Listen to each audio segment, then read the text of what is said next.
मुझे लगता है कि पेरेंटल जो केयर जिनको नहीं मिल पा रहा है, जो वालिदैन अपने बच्चों को टाइम नहीं दे पा रहे हैं, बच्चे किसी गलत सोहबत में चले जाते हैं, बच्चे कुछ डिप्रेशन का शिकार हो जाते हैं और जिसकी वजह से वो डिफरेंट टाइप की जो ड्रग्स हैं उनका सहारा लेने लगते हैं और अपनी ज़िंदगी से भी हाथ धो जाते हैं। तो वक्त देना होगा अपने बच्चों की निगरानी के लिए, तरबियत के लिए, और उनके ऊपर एक नज़र होनी चाहिए कि वो कोई गलत चीज़ या गलत कंपनी या गलत किसी उसमें तो नहीं आदत में मुब्तला हो रहे हैं।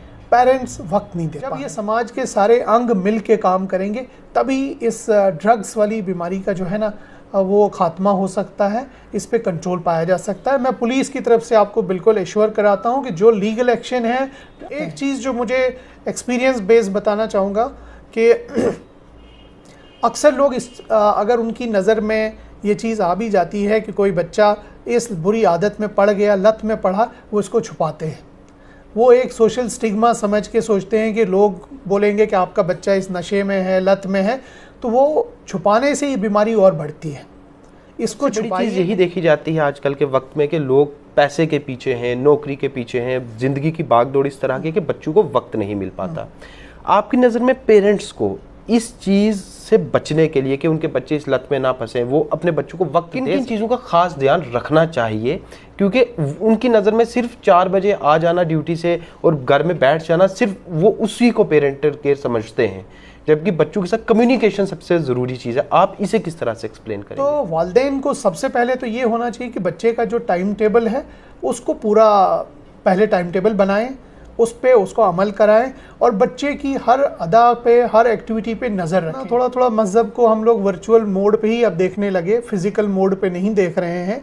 मज़हब तो फिज़िकल मोड पे ही चलेगा। मज़हब में आपको शांति तभी मिलेगी जब आप नमाज़ पढ़ेंगे, जब आप कोई पूजा करेंगे, जब आप कोई ध्यान लगाएंगे, ये तभी हो सकता है। तो इसको वर्चुअल मोड पे नहीं लिया जा सकता है। आपको लगता है पुलिसिंग के एतबार से कि एक छोटे बच्चे को जिसने अभी दुनिया देखनी थी, जिसकी अभी ज़ुबान से माँ और बाप का जो लफ्ज़ है, जो शब्द है, वो भी नहीं निकला, उसको हमने मोबाइल पकड़ा दिया, उसके हाथ में हमने एक डिजिटल वर्ल्ड दे दी, क्या पुलिसिंग के एतबार से कहीं ना कहीं ये एक जड़ बन रही है कि जो लोग सोशल मीडिया एडिक्शन की तरफ जा रहे हैं और फिर बाद में कहीं क्राइम रेट में भी बढ़ोतरी की वजह बनती है? इसमें कोई शक नहीं है, ये बिल्कुल स्टडीज़ हैं।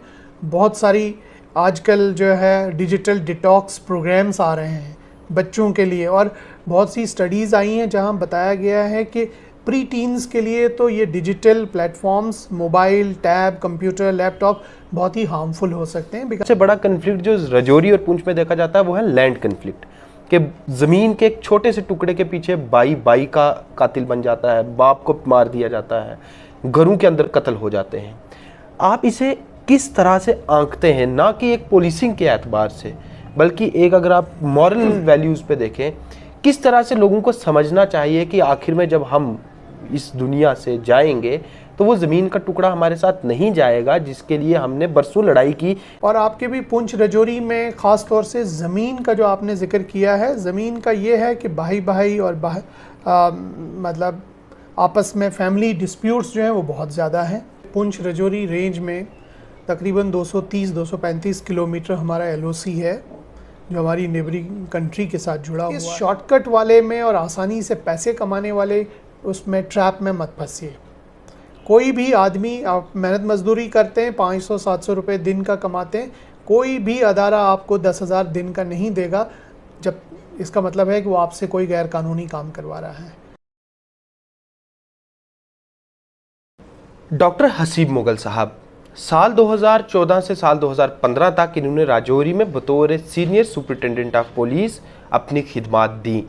उसके बाद ये चाहे यहाँ से ट्रांसफ़र हुए, लेकिन इन्होंने अपने नाम की एक ऐसी छाप छोड़ी थी कि उसके बाद तक लोग इन्हें याद करते रहे और ख़ास करके ड्रग्स के ज़िम्मन में इनकी तरफ से की गई कार्रवाई को आज भी याद किया जाता था और हमेशा यही मिसाल दी जाती थी कि जिस तरह की कार्रवाई डॉक्टर हसीब मुगल साहब के दौर में हुई वही कार्रवाई जारी रहनी चाहिए। और अच्छी बात यह भी रही कि जो भी इसके बाद इस कुर्सी पे SSP राजौरी की कुर्सी पे ऑफिसर आते रहे, उन्होंने उस कार्रवाई को जारी रखा।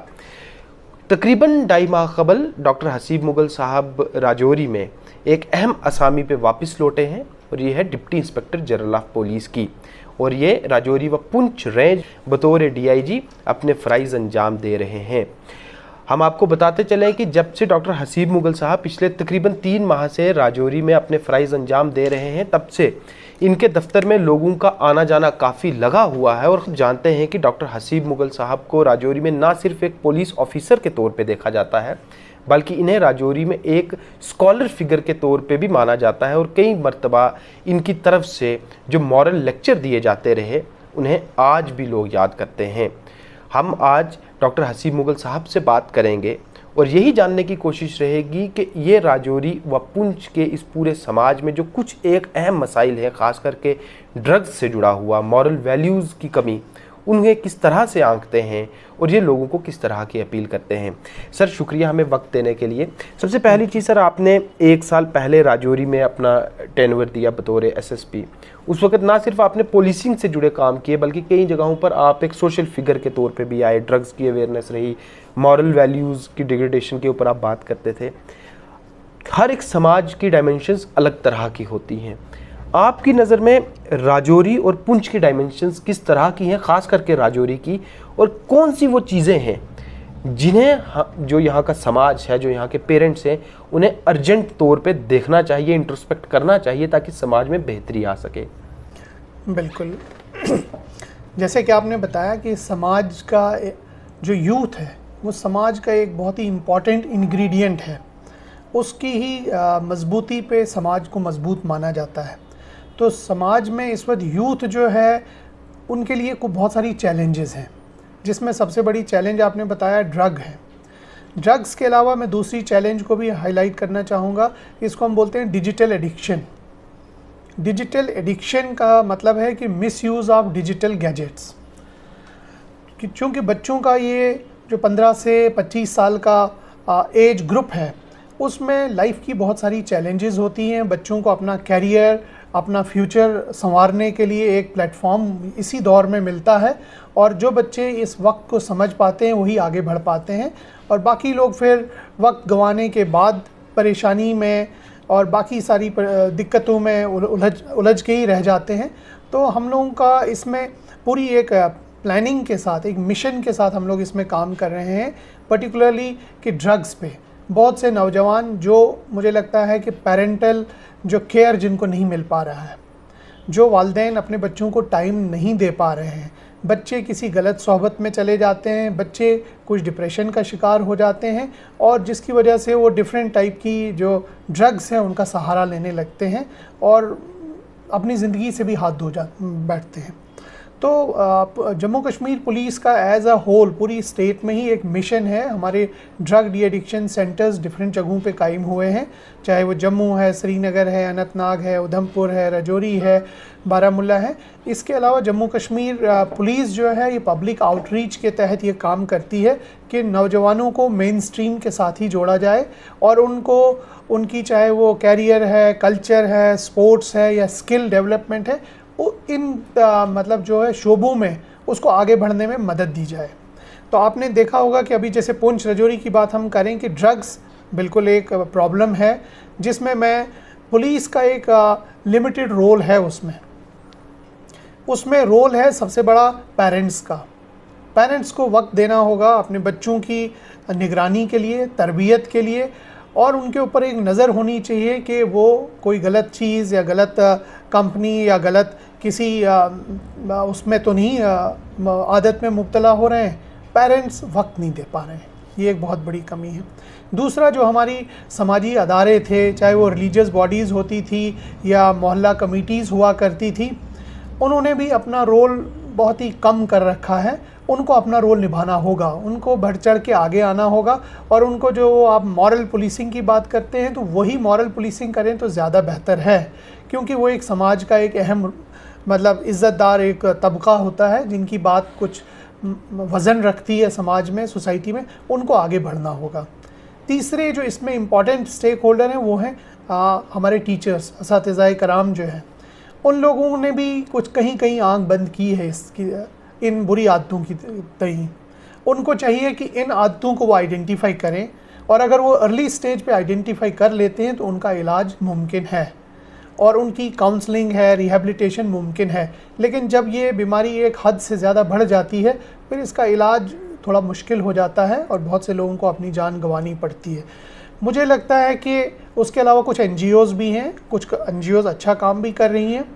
उनकी भी अवेयरनेस के लिए मुझे लगता है उनको अपना स्किल और प्लेटफॉर्म बढ़ाना पड़ेगा, ताकि ये अवेयरनेस न सिर्फ जवानों में, बच्चों में हो, बल्कि उनके पेरेंट्स में भी हो और मोहल्ला के जो लोग हैं, मोअज़्ज़िज़ लोग हैं, उन तक भी पहुँचे कि आज नशे की कितनी किस्में हैं, कैसे कैसे नशे हो सकता है और नशे की कुछ जो सिम्टम्स हैं, फर्स्ट सिम्टम्स वो क्या हैं, ताकि वो उनके वो फर्स्ट सिम्टम्स पकड़ सके और उनके लिए इलाज का बंदोबस्त है या रिहैबिलिटेशन का बंदोबस्त इमिडिएटली हो सकता है।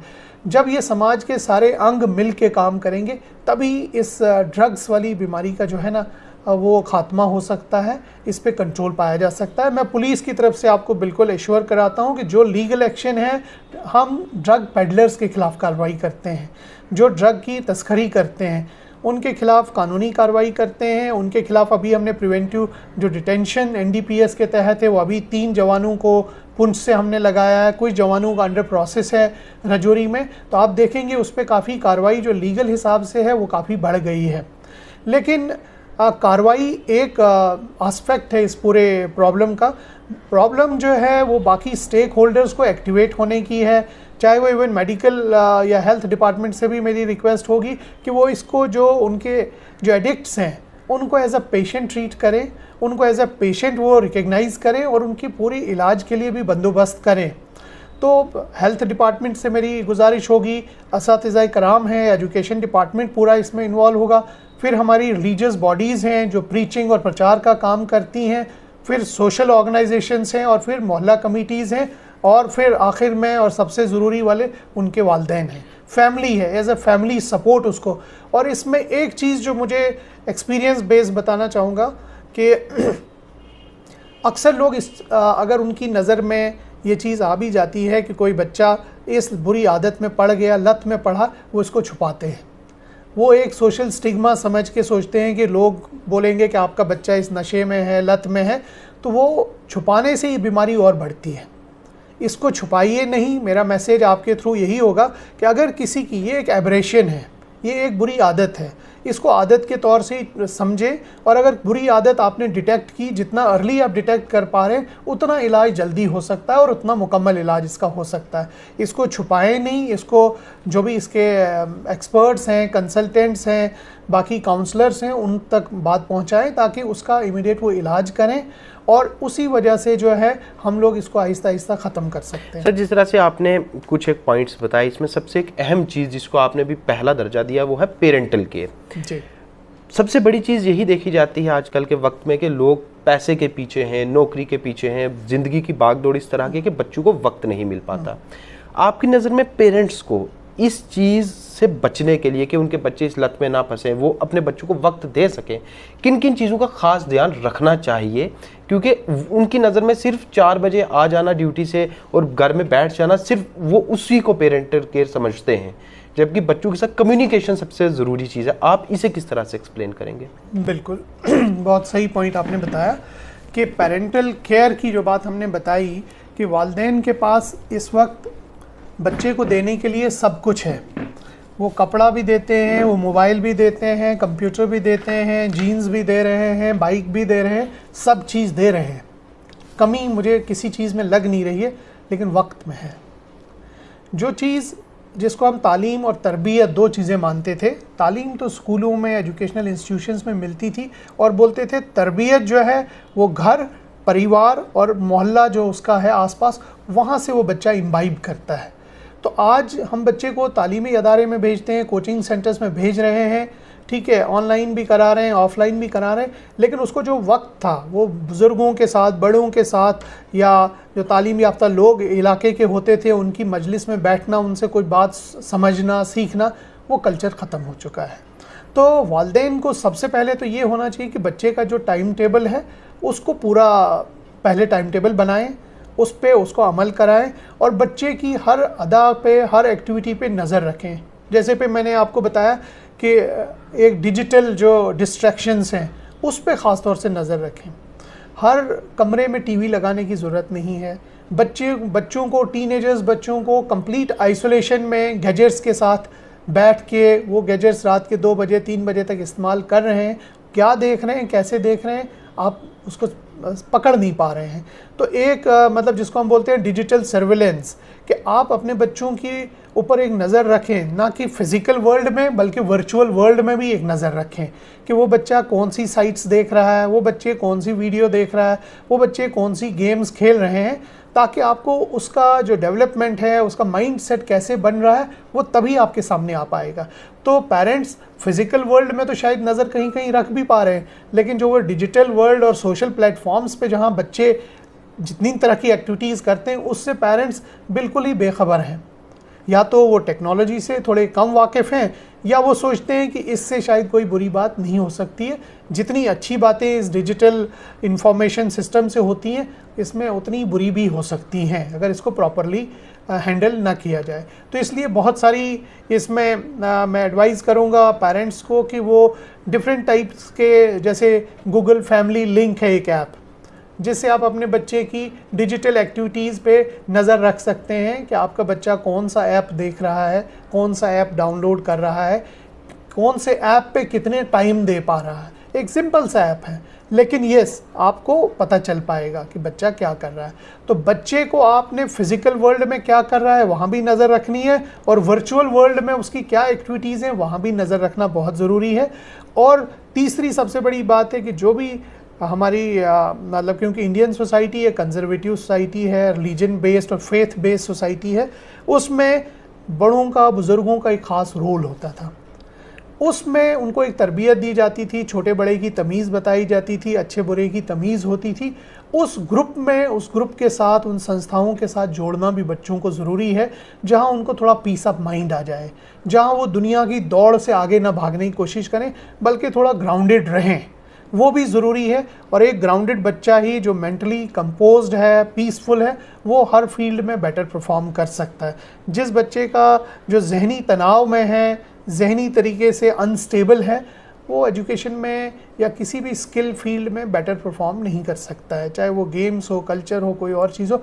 मेंटल पीस सबसे ज़्यादा ज़रूरी है, और वो मेंटल पीस आपको खुदा भगवान के ही नाम में पहले मिलता है, और फिर एक फैमिली सपोर्ट के बाद मिलता है। आपको फैमिली का जो सपोर्ट, मॉरल सपोर्ट होता है, वो आपको एक बहुत बड़ा माइंड को और एक कॉन्फिडेंस दिलाने में मदद कर सकता है। तब आप जो आपका एम्बिशन है, एम है, जो रास्ता आप चुनते हैं, उसमें आप अच्छे से कॉन्फिडेंस से आगे बढ़ पाएंगे। सर, इसमें दो चीज़ें रही। आपने जैसे बताया कि कोई भी मज़हब का आदमी हो, वो जब मज़हबी रास्ते पे चलेगा तो उसे एक पीस ऑफ माइंड मिलेगा, और ये कहा भी जाता है कि religion is a piece of mind. क्या आप ये चीज़ मानते हैं, बीइंग अ स्कॉलर या being an elder in society, कि मंदिर में कम जाना, मस्जिदों में कम जाना, पूजा कम करना, नमाज कम अदा करना, गुरुद्वारे में लोगों का कम जाना, ये सब कहीं ना कहीं एक वजह है जो हम भाग दौड़ में फंस रहे हैं? और अगर ये चीज़ें हम घर में बढ़ावा दें कि अपने बच्चों को मंदिर जाना सिखाएं, पूजा करना सिखाएं, नमाज पढ़ना सिखाएं, मस्जिदों में जाना सिखाएं, गुरुद्वारा में जाना सिखाएं, तो कहीं ना कहीं वो उस रास्ते पे चलेंगे जो रास्ता हमारा मज़हब सिखाता है, और सबसे बड़ी बात उसमें उन्हें पीस ऑफ माइंड मिलेगा। बिल्कुल सही बात आपने बताई। मैंने यही बात थोड़ा कम अक्षरों में बताई थी कि जो भी मज़हब है, जो भी हमारी दुनिया में अब जितने भी मज़ाहिब हैं, उनका यही होता है कि बेसिक कि गाइडिंग प्रिंसिपल्स फॉर लाइफ, वो हम लोगों को guiding principles for a peaceful contented life बताते हैं। तो जब जितना थोड़ा थोड़ा मज़हब को हम लोग वर्चुअल मोड पे ही अब देखने लगे, फ़िज़िकल मोड पे नहीं देख रहे हैं, मज़हब तो फ़िज़िकल मोड पे ही चलेगा। मज़हब में आपको शांति तभी मिलेगी जब आप नमाज़ पढ़ेंगे, जब आप कोई पूजा करेंगे, जब आप कोई ध्यान लगाएंगे, ये तभी हो सकता है। तो इसको वर्चुअल मोड पे नहीं लिया जा सकता है। और उसमें यही नहीं खाली है कि आप ध्यान लगा रहे हैं, नमाज़ पढ़ रहे हैं, पूजा कर रहे हैं, कोई पाठ कर रहे हैं, उसमें यह भी है कि बहुत सारी तरह के लोग एक साथ बैठते हैं, आपको म्यूचुअल टॉलरेंस आ जाती है, म्यूचुअल कॉमन ब्रदरहुड आ जाता है, आप में बराबरी आ जाती है, और आप ग्राउंडेड हो जाते हैं। और आपको समाज के ऊंच नीच का वहाँ पे लगता है कि हाँ, अगर आप किसी के पास ज़्यादा है, आपके पास कम है, आपको थोड़ा वो रहता है, लेकिन आपसे भी कम जब किसी के पास है तो आप थोड़ा कंपोज रहते हैं।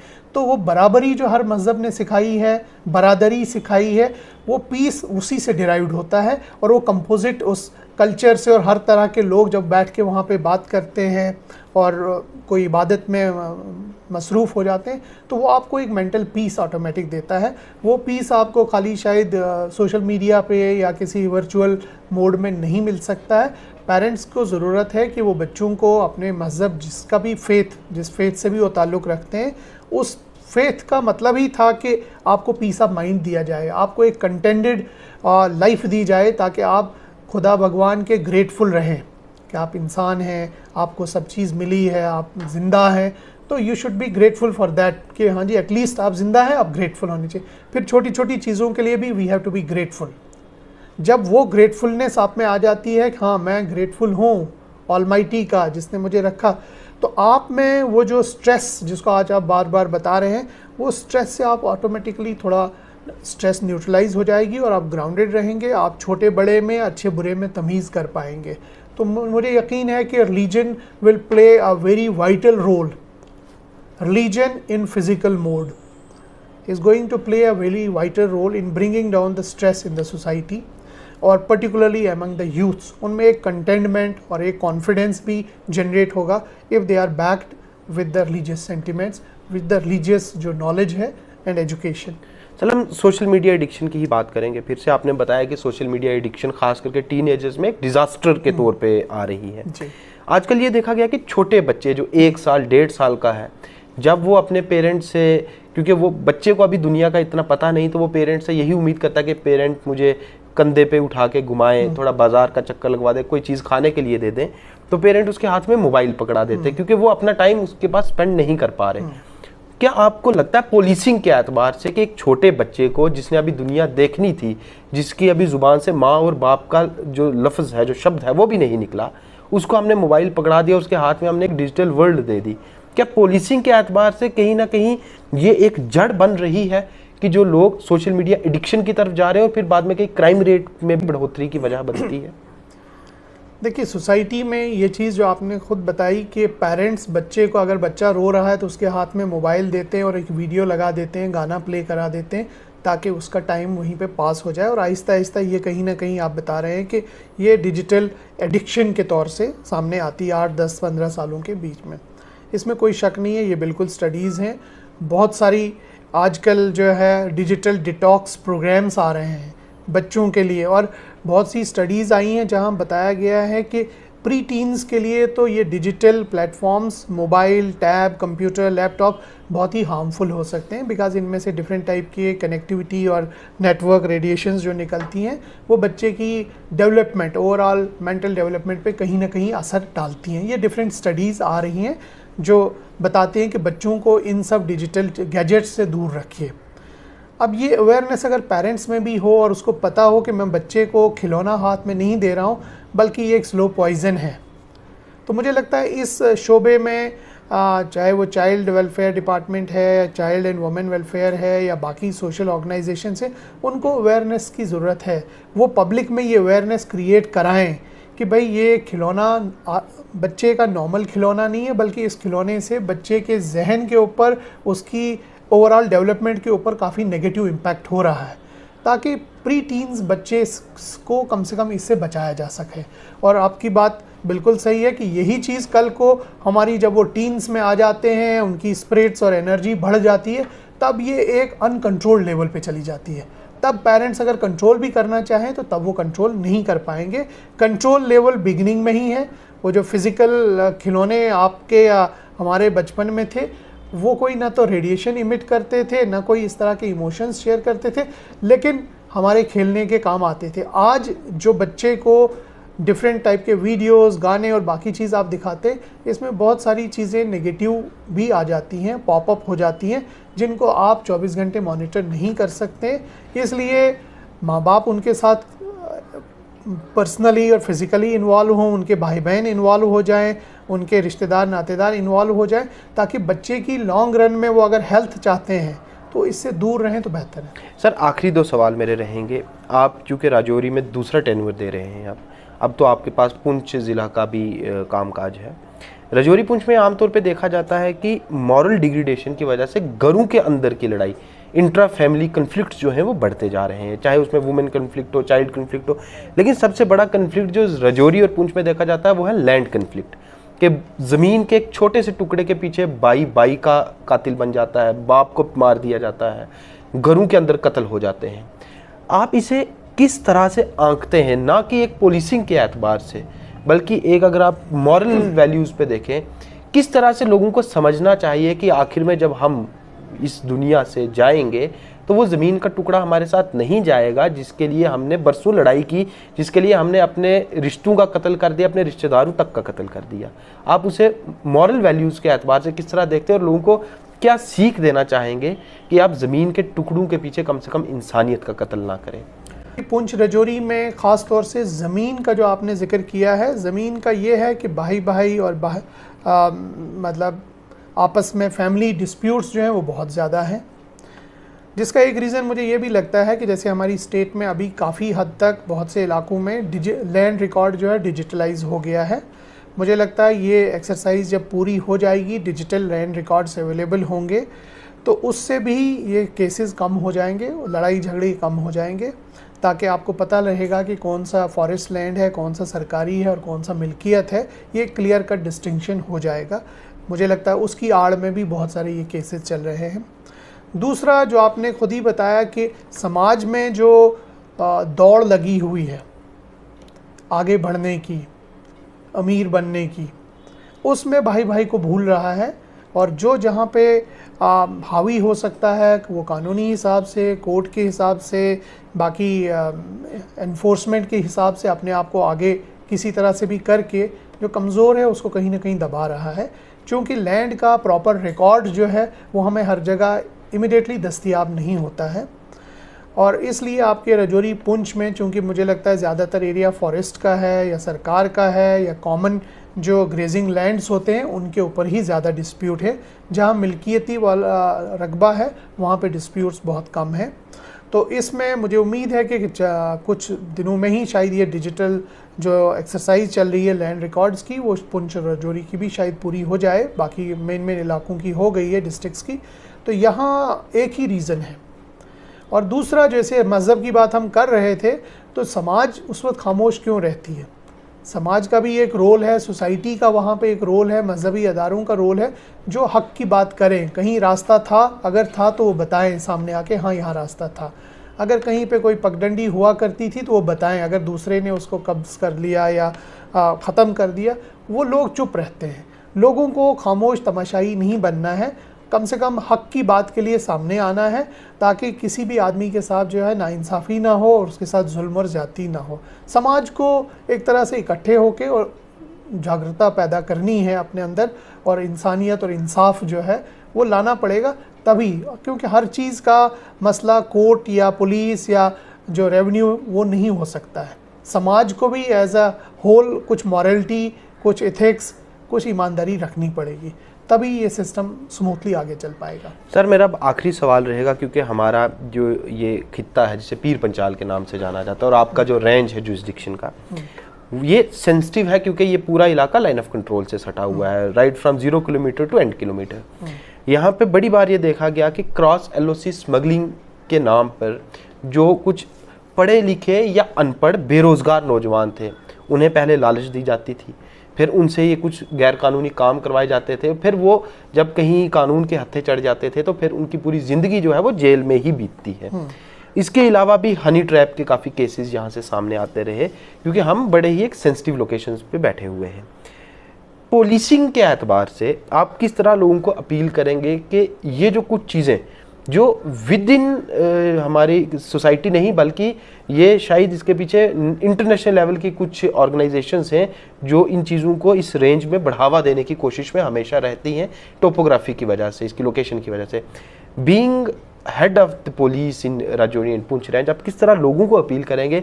हनी ट्रैप से उन्हें किस तरह से बचना है? सोशल मीडिया पे जो उन्हें लालच दी जाती है, जिसमें उन्हें पता तक नहीं चलता कि वो कब एंटी नेशनल एक्ट्स में इन्वॉल्व हो गए, cross LOC smuggling of drugs और कई बार टेरर एक्ट्स में भी, वो आप पुलिसिंग के एतबार से किस तरह अपील करेंगे लोगों को एहतियात बरतने के लिए? देखिए, ये बात सही है कि पुंछ राजौरी रेंज में तकरीबन 230-235 किलोमीटर हमारा LOC है जो हमारी नेबरिंग कंट्री के साथ जुड़ा हुआ है।